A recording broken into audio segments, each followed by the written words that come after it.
Hi, my name is David, but you can call me Skiff, and welcome back to another episode of Notflix, the show about other shows. Today we are discussing Netflix's original series, Insatiable, Season 1, Episode 5, Bikinis and Bitches. If you haven't watched the episode yet, I'm going to suggest that you go do that because I'm warning you now, there will be spoilers.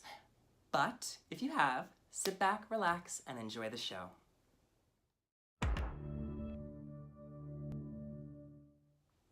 So the last time we saw Patti, she had just won the mother-daughter pageant with Alyssa Milano, and she was giving her the necklace to sort of retaliate against the way that she has treated her.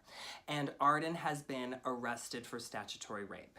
So now that we have reached sort of the mid-season point of the show, so much stuff is gonna start happening because we're at the apex of what all the drama is going to have to happen. It is sort of like reaching its head right now.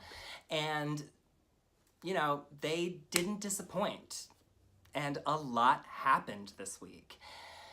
Patti is still sort of insecure about the way that she feels, or she's discussing at the beginning of this episode how before she had an armor around her, which, you know, we've discussed before, and she was able to hide behind this sort of like facade of the way that she looked. And now that she doesn't have that anymore, her armor has been stripped away, that she doesn't feel confident. But now that she realizes that she's beautiful and that other people find her beautiful and her crown is proof of it, that is her new crutch, it's going to seem. That this sort of the way that she looks is going to be the thing that is going to propel her to move forward in this world. Which, you know, at the end of the day is not necessarily a bad thing, but you have to realize, I mean, I guess we have to realize as the audience that that isn't going to be the only thing that she's going to have. She's going to need to sort of build herself up from the ground up, and it doesn't seem like she is realizing that herself, that she's going to need a new foundation before she can move forward in her life, and she's trying to sort of skip all these steps in her recovery, in a sense, and skip to the end of the line, which, as we know, as viewers, is never really going to work out well. But at the same time, we need that sort of to propel us forward so that the story has somewhere to go, right? Aside from that, a text message is sent to everybody in the school with Dixie Sinclair's nude photos. I mean, I guess it's like a photo of Dixie Sinclair in a compromising position, and it's unclear of whether or not this is a real photo or if this has been photoshopped, but come to find out, Patti, it was sent from Patti's phone, but she's not actually the one who sent it. So it seems like her phone has been hacked. And it's just like, for me, as a viewer, I get what they're doing, and we need to sort of have this, we need to have drama so that the story has somewhere to go. It just seems like, again, this is a cheap trick and is sort of like the lowest common denominator of things that can happen. But because of this picture that is sent around the school, the pageant that she was enrolled in, Miss Magic Jesus, that she needed to qualify, win another pageant to qualify to get into this one, has now disqualified Patti because of cyberbullying.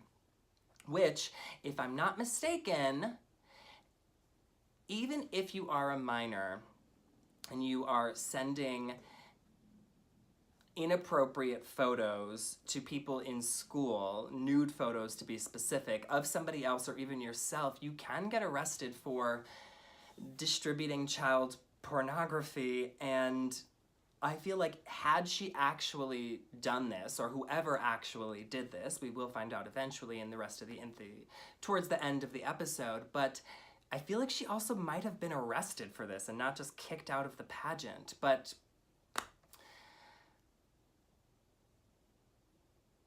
it just seems like to me that it's a little too convenient that now that she's qualified, of course there has to be a way to get her out of the pageant, and this is just the easiest way. On the other hand, Bob is putting on his armor. I mean, it seems like we have these parallels going on with Patti and Bob from week to week where they're constantly sort of discussing the same things of going on in their life, where Patti has found that her new armor is going to be her crown, and Bob has his armor, which is, you know, putting on a little bit of bronzer and putting on his toupee in the morning, which sort of like sets him up for success, as well as his girdle, which we saw in another episode. And you know, we all have those things that we do to help us feel better about ourselves. And I'm not faulting Bob for any of the things that he does in the morning because, you know, again, we all have those things that we do to make ourselves feel better, to make us feel presentable to the world, to make us feel secure, to make us feel like we can step out into the world and be confident. And it just so happens that Bob wants to put on a little bit of bronzer and Bob wants to put on a toupee. More power to ya. And, you know, whatever. That's what he wants to do, that's what he wants to do. And I'm not going to fault him for that. But he comes down the stairs and there's a letter from his wife saying, with the necklace from Stella Rose, saying that she knows about the affair and she needs some time. Now this sort of sets Bob into a tailspin because he realizes that, well, in the letter it says that Patti gave Alyssa Milano the necklace, and he's like, oh, crap. And now he has to not only fight for his marriage, but he also wants to fight Patti, which, again, more drama. And again, we're at the apex, we're at the middle of the season, so we sort of need more stuff to start happening and more drama to continue to happen to move our story forward. And Patti needs Bob's help to help her with the hacking of her phone, and Bob doesn't want to talk to her, and you know, there's a lot happening, and Brick, Bob's son, is mad at him because his mom left and he doesn't know what's going on, and you know, there's a lot of things going on. But Bob confronts Patti and is like, look, I know what you did, I don't appreciate it, I don't know if I can be your coach anymore, but you need to figure out this phone hacking thing on your own because I'm not here for you at the moment. I need to take some time to fight for my marriage. So, Patti enlists the help of Magnolia. Well, I guess Magnolia offers her help to Patti because she no longer, as we found out in a previous episode, wants to be in pageants, and she thinks to herself, you know what? Maybe if Patti wins this pageant and I help her win, my father will realize, or my father, Magnolia's father, can then sort of loosen the reins on her and realize that she doesn't even want to be doing pageants anymore. So Magnolia says to Patti, I'm gonna help you figure this out. Come sit with me at lunch and we will discuss. So as that happens, Patti sits with Magnolia at lunch. She brings along her best friend, of course, and Magnolia tells Patti we need to approach this in a several-pronged attempt. You need to show the judges of the Miss Magic Jesus pageant that you are not the type of person who would be cyberbullying, as well as find out who hacked your phone. So Patti's like, I have an idea. I'm gonna go to the computer nerds and ask them if they can help me figure out who hacked my phone and who sent out the photo, which actually is not necessarily a terrible idea if you think that, one, hacking a phone is an easy thing to do, because I imagine it's not the simplest thing in the world to do, and two, that the high school students that you attend class with are capable of figuring that out. Whether they are or they aren't is unbeknownst to me, but I feel like that might be a little bit out of their realm. But wishful thinking, right? And this is a television show again, so we need to have some sort of storyline. Magnolia then comes up with the idea that she needs to have some sort of philanthropy on her resume. So she's like, look, we need to choose an organization for you to raise money for, because everyone else in the pageant has at least raised $5,000 for some sort of organization. So what is your platform? We have to figure out something that goes in line with your platform. And Patty's like, I don't know, it has to do with like being fat and not being fat anymore. And so Magnolia comes up with the brilliant idea of raising money for an eating disorder clinic, which is very smart, it's in line with Patty's platform, and who knew Magnolia was this smart? Because she knows what she's doing, and she is very entrenched in this world of pageantry and is so ready and willing to help Patti to win this pageant that it just like, it's all very surprising to me. I mean, I get that she doesn't want to be in the pageant world anymore and she thinks this is her way out, but I feel like it would just be easier for her to not help Patti and sort of like throw the pageant on her own. But, you know, what do I know? And so they then need to come up with a fundraising event. And so car wash is thrown out, a bikini car wash is thrown out, and Nani, who happens to be there, of course, is like, that's boring and been done before. And then dog grooming is thrown out for some reason, and Nani says, yawn. I mean, I don't know that dog grooming is a typical fundraising thing that we've ever really seen in a movie or television show of this genre before, but maybe we have and I just don't know.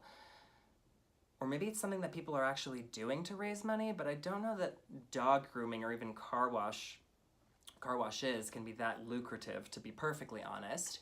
But, you know, you need a fundraiser and you need to find a way to raise money, and those are both, I guess, good ideas. And since they've both been shut down, they come up with the idea of combining them, Bikinis and Bitches, where we get our title from this week, and do a bikini dog washing event. Now, it's a fine idea, it's not the best idea, but it's an idea, right? And of course, again, in this genre, we always seem to have a bikini car wash, and it's what we expect of the genre, and so they're giving it to us, and we can't fault them for that, right? We are experiencing technical difficulties. Please stand by.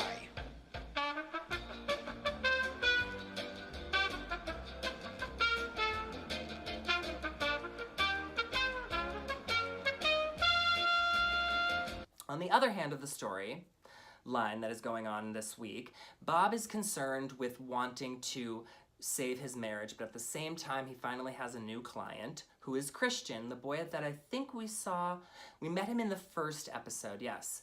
And Christian is his new client with his mother, and he's being charged with possession of drugs with the intent to distribute. And as Christian leaves, his mom discusses with Bob, look, I want him to go to jail. I think a little bit of prison time would do him well. And your wife told me that you would throw the case and you would do anything to repair what's going on with you two, because Christian's mother is a donor to Alyssa Milano's organization, Wombs, that we were introduced to last week. See, so much is happening. And Bob, against his better judgment, agrees to do it. So he comes up with a plan that involves Magnolia, because Christian says that he was holding the drugs for Magnolia. So he goes to Magnolia's father, who is Christopher Gorham and is also the DA, and he tells him, look, I don't think you want to just because this kid is a first offender, it might behoove you to know that your daughter is doing drugs. Whether or not Bob thinks this is true is irrelevant, or whether he knows it's true is irrelevant, because he wants Christopher Gorham to try this kid to send him to jail. And it works out perfectly for him. But little to his knowledge, Alyssa Milano has called Christopher Gorham and asked for a place to stay while they sort things out. And Christopher Gorham, of course, because him and Bob sort of have this rivalry, tells him that Alyssa Milano called him and she's staying in one of his properties, whatever the hell that means. So Bob leaves and is like, you know what? I am not gonna throw this case, and I'm going to win this case without even going to trial. He doesn't say that to Bob, who is Christopher Gorham's character. He says it to himself. So he comes up with another plan and is like, look, Christopher Gorham comes to Bob and he's like, look, I don't think you want this to go to trial because I have a witness list and your daughter's going to be going on the stand and she's going to be saying that he was just holding the drugs for her. So unless you want your daughter talking about this out in the open and ruining your reputation, maybe you shouldn't be sending this boy to jail. Now, why he does any of this is because Christian tells Patti that he can help her hack the phone or figure out who hacked the phone, which we come to find out is a complete lie, and he says you shouldn't have trusted a drug dealer. Now, Patti and Bob realize that of course it was Arden and she happens to be in jail at the moment, and her prison mate, or her jailmate, her cellmate, it just happens to be, conveniently, a cyber hacker. And we also then find out that the idea behind the whole photo was Dixie. Now,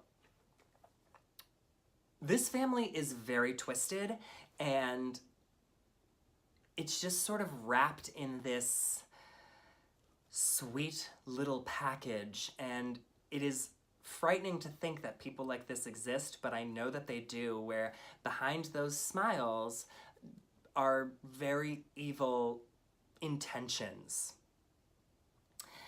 But Bob thwarts their whole plan and gives Arden's cellmate a makeover to have her turn in Arden, and then Arden's going to get more time, whereas her cellmate gets to go scot-free. All of this is just a little convenient for me.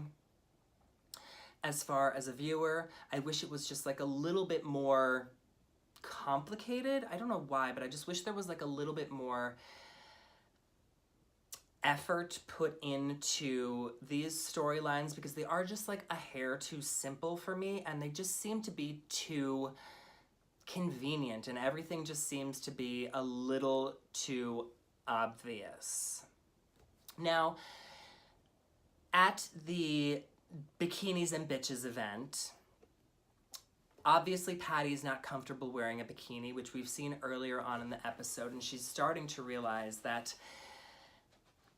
her looks and the way that she interprets the way that she sees herself don't go hand in hand, and she doesn't think that she's a good person, and she's treating her best friend like crap, and she's ruining people's marriages, and like what's actually become of her.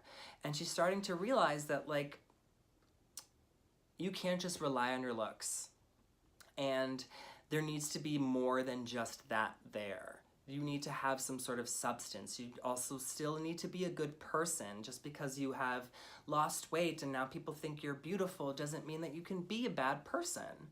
So she's sort of lost herself up until this point in her makeover, and she has allowed herself to sort of give in to that, and at this point she's starting to take it back, and she's starting to rein it all in and realize, okay, I need to join who I used to be with who I am now together so that I can still be myself, which I think it's a good thing that she's starting to want to bring the two back together. But at the event, Dixie, of course, comes to sabotage it and puts bacon grease and sunscreen and is like, hey, you guys want to attract more attention? Nothing's going to attract more attention than young girls rubbing oil all over their bikini-clad bodies. And the girls start spraying it all over their bodies, and of course it's been sabotaged. I just don't understand like why they didn't smell the bacon grease, because that's what she sabotaged this sun oil with bacon grease, so that the dogs would go crazy. Again, it's just a little too convenient for my taste, but that's what happens in the story, so that's what we are here to discuss. I feel like it's just slightly lazy storytelling, and it is starting to get on my nerves, and I'm hoping that as we continue forward in the series with the last 5 episodes, we're going to get a little bit more substance, just a hair. And I mean, I get that this is like a young adult story, but I think it's time that we don't treat our audiences as complete idiots anymore, and we sort of challenge them to rise to the occasion of understanding complex storytelling. But that aside, I am still enjoying it. I'm conflicted, let's just say that. But who comes to save the day but Brick? And as all the girls run away, he calls his friends from the LGBTQ center who happen to be drag queens, and he's doing community service at the LGBT center, so he calls them, and they come to sort of save the day. Now, this, I think, is more of a producerial comment, wherein the people that they've cast to play these drag queens, and I say drag queens in quotation marks because they aren't, I feel like, true drag queens, and it's sort of like going for an obvious joke, and it's, again, I feel like a little bit slightly lazy storytelling. And if you really wanted to have drag queens in this episode, why not actually cast some well-known drag queens in your show? There are so many available. RuPaul's Drag Race is a hit television show. You could have chosen 8 girls. You could have chosen 5 girls. You could have chosen 2 girls. But that is just my opinion, and again, it's just something that slightly gets on my nerves because they're using the LGBTQ community sort of as the punchline of a joke, even though it isn't.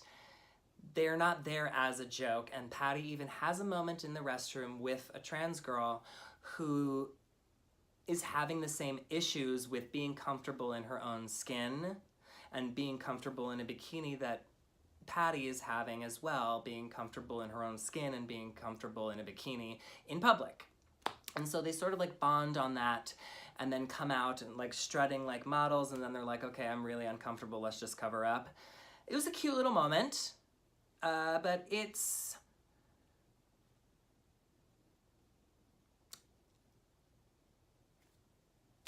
a cute little moment. That's all I'm gonna say about that. But Brick has come to save the day. Magnolia thinks it's for her, of course, because she thinks that Brick wants a second chance, because that's the first thing that he says, that he wants a second chance to Magnolia. And she's like, no. But she's like, oh, you've stepped up to the occasion and you've done something wonderful for me. Come to find out, he's like, no, I did this for Patti. And she's like, oh, how dare you? And she leaves. And then Patti and Brick start kissing. I mean, they've sort of built this friendship up a little bit as the season has gone on. And as, I mean, especially in this episode, Patti was standing up for Brick with Bob and telling Bob, you know, your son doesn't think that you care about him because you're not doing anything to show him that you care about him. And Brick, I guess he's sort of like showing that he tells Patti that it's not just the way that she looks that he wants to take her out on a date, but it is also the fact that he's able to talk to her and he's able to have a conversation with her, and that he's been able to say more to her than he has to Magnolia ever.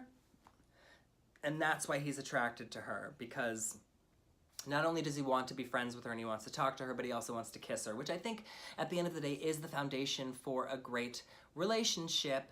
But is it, again, just a little bit too convenient? Yes. Why is Patti getting everything she wants? It just doesn't make sense to me. In a storytelling way, in a storytelling perspective, I mean, why are we giving our main character everything that they want? Does this character deserve everything that they want? Patti is not a great person at the end of the day. At her core, I mean, everything that she's done leading up to this doesn't show us that she is a great person. It actually shows us the complete opposite, that she has taken advantage of the way that she looks now to sort of like manipulate people into doing things for her. So it's just, again, I keep repeating myself, but it's the truth. It's just all a little bit too convenient, and it's lazy storytelling at its core. But it is entertainment at the end of the day, and I can't fault them for that. I guess we'll just have to see what happens as the season goes on.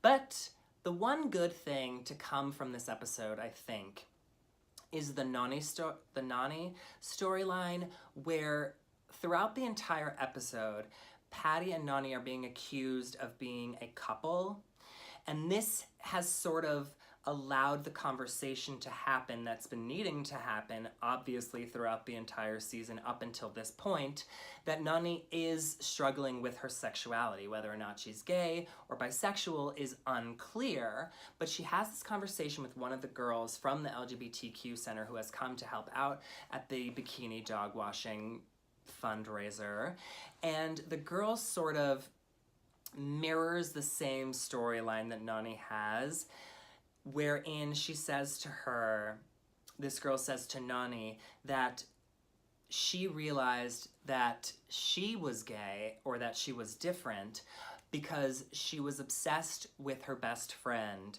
And she sort of knew that she was always different, but she was obsessed with her best friend, and what confirmed it is when she saw her best friend kissing a guy, and it destroyed her. And how does this episode end but Nani seeing Patti and Brick kissing and looking destroyed? And not to leave Magnolia out of this, she looks pissed. So obviously, if I'm going to give any predictions about this, Magnolia is going to go back on her word, and she's going to try and win the pageant just to screw Patti over and to screw Brick over, because now she's angry. And big girls don't cry. They get even. I guess we'll just have to wait until next week. Thank you so much for tuning in to another episode of Notflix. If you enjoyed yourself here, make sure to subscribe and hit that bell notification so you can get notified every single time we upload a new video. If you want to keep up with me on a more regular basis, you can follow me across all social media platforms that you can call me Skiff. If you want to be a friend, tell a friend. We'll see you on the next one. Bye-bye.